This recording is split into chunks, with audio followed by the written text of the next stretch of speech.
Vamos lá. Blackpink in the area. Não, mentira, professor Moraes na área. Vamos lá. Eu falo o seguinte.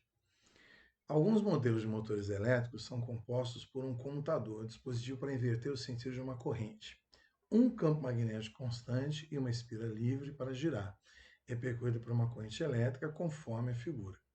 A configuração do motor deve favorecer a geração de um torque.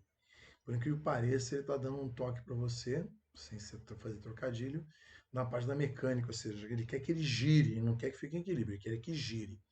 A geração de um torque é responsável para fazer a espira girar de forma de maior eficiência, de que a maior eficiência do motor ocorrerá quando o comutador, ou seja, esse que inverte o sentido, realizar uma alteração no sistema a cada meia revolução para que o torque possua sempre o mesmo sentido e o maior valor possível. Para que haja maior eficiência no processo, o comutador deverá comprimir o fio da espira, aumentar a resistência do condutor, alterar o sentido da corrente elétrica, diminuir a área da seção transversal do fio, cessar a passagem de carga elétrica pelo condutor e assim por diante. Só para lembrar para você que isso que você está vendo aí é força magnética em fios. Então, a força magnética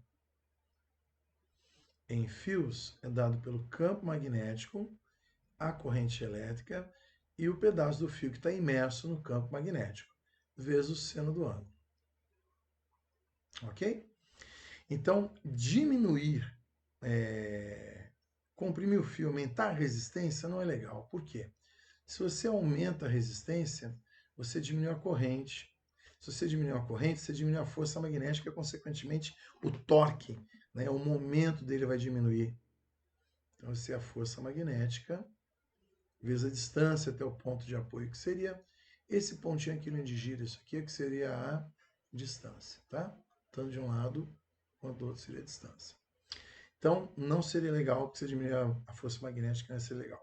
Cessar a passagem de cargas elétricas. Se você não passa carga elétrica, você não tem corrente. Então, a letra B e E já caíram fora. Diminuir a área da seção transversal. Aí vem a segunda lei de Ohm, que é o rola.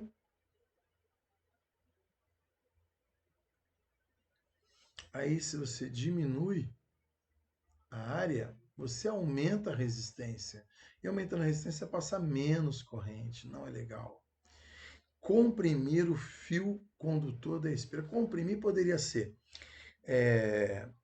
você deixar menos espesso, que cairia no mesmo problema, ou comprimir o fio condutor da espira e diminuir a área. E nem sempre diminuir a área é legal, porque você diminuiria o fluxo magnético, não seria eficiente.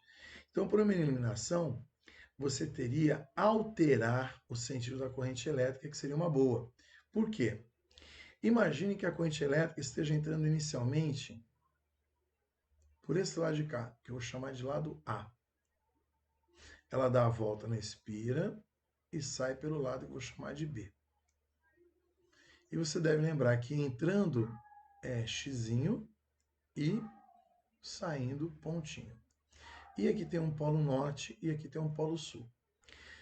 Quando você for fazer sua regrinha da mão direita, não esqueça que agora o seu dedão indica o sentido da corrente elétrica. Então, o seu dedão tem que entrar em A. E o campo magnético, como nós aprendemos, é sempre do norte para o sul, como está indicado para você na figura. Deixa eu fazer de outra cor diferente aqui, só para ficar mais chamativo. Está aqui, ó. Esse vermelhinho aqui é o sentido do seu campo magnético. Aí você vai botar o dedão aqui, né, o polegar entrando, o seu indicador, o seu médio, apontado para a direita. E quando ele estiver apontado para a direita, como corrente é só de carga positiva, esse lado de cá, do A, aponta uma força magnética para baixo. Vou botar aqui, ó, força magnética para baixo. Então apareceu a primeira força magnética. E aí, do mesmo jeito, o seu dedão aqui em B vai estar saindo do plano, mas o campo magnético continua para a direita e você vai gerar uma força magnética para cima. Para cima. Para cima reto, né? Tá aqui. Força magnética. E sim, dessa maneira você consegue produzir o torque.